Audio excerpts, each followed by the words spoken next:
일본 정부는 도쿄올림픽 선수들에게 후쿠시마산 식재료를 제공해놓고 안전하다고 하며 후쿠시마 농부들의 마음을 알아달라고 주장하였는데요. 하지만 일본 정부의 이러한 주장을 완전히 부숴버리는 증거가 발견되었습니다. 일본 후쿠시마 원전 인근에서 생산된 꿀에서 방사성 물질인 세슘이 검출되었죠. 즉각 꿀 회수에 들어갔지만 이미 휴게소 등에서 1,400여 개가 판매된 것으로 알려졌습니다. 일본 정부는 도쿄올림픽을 통해 후쿠시마산 식재료의 안전성을 밝히겠다는 발표와 달리 불안감은 더 커지고 있는데요. 지난 23일 요미우리 신문에 따르면 후쿠시마현 나미에마치에서 생산된 벌꿀에서 기준치를 초과하는 방사성 물질 세슘이 검출되었죠. 문제의 벌꿀에서는 일본 정부 기준치인 1kg당 100베크렐을 초과하는 150베크렐의 세슘이 검출되었습니다. 나미에마치는 후쿠시마 제1원자력발전소 인근 지역으로 후쿠시마 1원전과는 불과 12.7km밖에 떨어져 있지 않은 지역인데요. 이 지역은 방사성 물질 제염 작업이 끝나지 않은 비완골란 구역이 여전히 많이 존재하고 있습니다. 후쿠시마현 벌꿀에서 기준치를 초과하는 세슘이 검출된 것은 이번이 처음인데요. 사와카미관리경작조합은 지역 상점 등에서 판매되던 벌꿀을 회수하고 있다고 요미우리는 전하였습니다. 하지만 문제의 꿀은 이미 지난 6월부터 휴게소와 기차역 등에서 최소 1,400여 개가 판매된 것으로 추정되고 있죠. 앞서 마루카와 다마요 올림픽 담당상은 방사성 물질 오염을 이유로 자국 농산물을 반입할 필요가 없다. 원전 피해 지역 식재료는 안전성이 확보돼 있다고 강조하였는데요. 이는 대한체육회가 한국 선수단을 위해 자체 급식센터를 운영한다는 계획에 불쾌감을 나타낸 것입니다. 하지만 마루카와 담당상의 발언과 달리 후쿠시마산 식재료에서 방사성 물질이 검출되면서 불안감은 점차 현실이 되고 있는데요.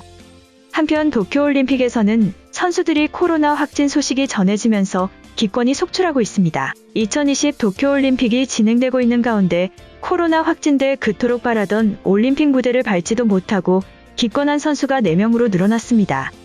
지난 22일 AFP 통신에 따르면 영국 사격 여자 스키트 선수인 엠버 힐이 영국에서 일본으로 떠나기 전 받은 코로나 검사에서 양성 반응을 보여 올림픽 출전을 포기하였죠.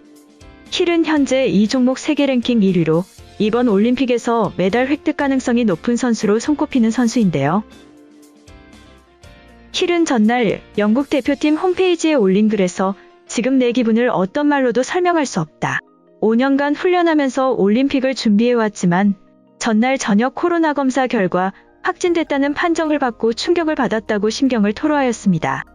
또 도쿄올림픽 선수촌에 투숙한 체코 남자 탁구 선수 파벨 시루체크도 코로나에 확진되어 기권을 진행하였는데요. 네덜란드 여자 스케이트보드 선수 야쿠프스 칸디도 선수촌에서 코로나19에 걸리며 정식 종목 데뷔전을 치르지도 못하고 자국으로 돌아가야 하는 것으로 전해졌죠. 그는 충격받았다, 이제 끝났다며 아쉬움을 표현하였습니다. 이에 앞서 칠레 여자 태권도 선수 페르난다 아기레도 코로나에 걸려 가장 먼저 기권한 바 있는데요. 코로나 양성 반응을 보인 선수는 10일간 격리한 이후 경기를 뛸 수 있지만 대부분의 경기가 격리 기간이 끝나기 전에 마무리돼 선수들은 경기장을 밟지도 못한 채 고국으로 돌아가야 하는 상황입니다. 다음으로 한국이 일본의 앞마당을 완전히 뺏어버리고 있다는 소식을 전해드리겠습니다. 지난 22일 니혼게이자이 신문은 일본 자동차 회사들이 수십 년째 독점 체제를 구축한 동남아시아 시장이 전기 자동차를 앞세운 현대자동차와 중국 브랜드에 위협받고 있다고 보도하였죠.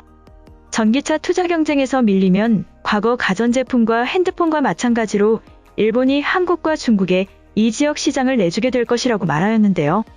현재 현대차는 태국과 함께 동남아시아 양대 자동차 시장인 인도네시아 수도 자카르타 근교에 1,700억엔, 한화 약 1조 7,825억엔을 들여 공장을 건설하고 있습니다. 신설 공장의 생산 능력은 연간 15만 대로 전체 인도네시아 자동차 시장 53만 대 중 약 30%에 달하는 수치이죠. 현대차는 연내 이 공장에서 가솔린차 생산을 시작할 계획인데요. 니혼게이자이 신문은 현지 보도를 인용해 현대차가 2022년부터 이 공장에서 전기차를 생산할 것이라고 보도하였습니다. 현재 인도네시아는 일본 자동차 업체들이 사실상 독점하는 시장으로 일본차 점유율이 96.8%입니다.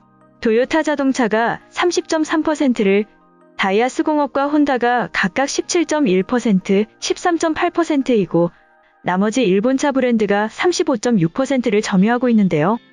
인도네시아 시장에서 일본차가 아닌 다른 국가의 차량 전체의 합이 3.2%에 불과한 상황입니다. 일본 차 업계는 1960년대부터 동남아시아의 공장을 건설해 이 지역 시장에 진출하였죠. 현대차가 인도네시아 공장 건설을 결정한 것은 2019년 11월인데요. 한국과 인도네시아가 경제협력협정 EPA를 체결한 시기입니다.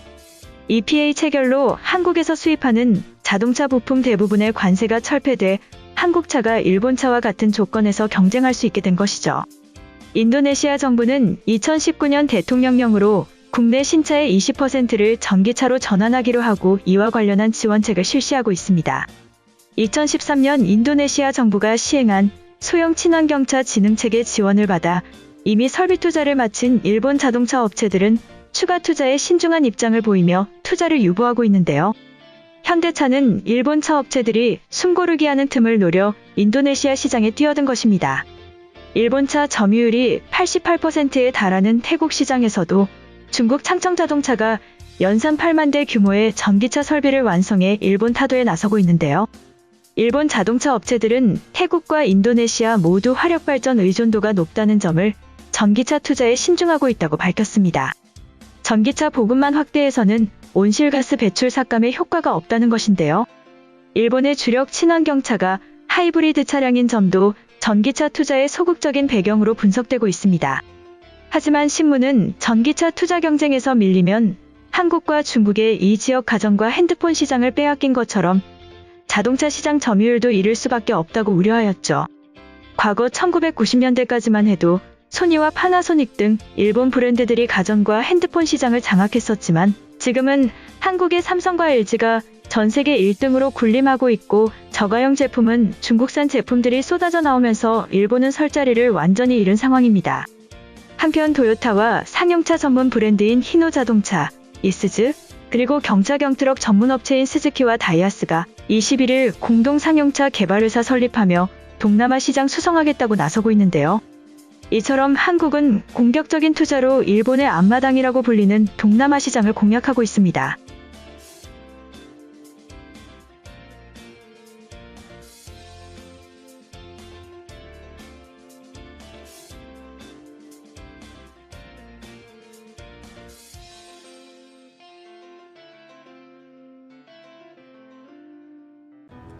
이번 영상은 여기까지고요. 제 영상이 도움이 되셨거나 세계 속 반응 더 보고 싶다 하시는 분들은 구독과 좋아요, 알람 설정까지 부탁드립니다. 다음에 또 봐요.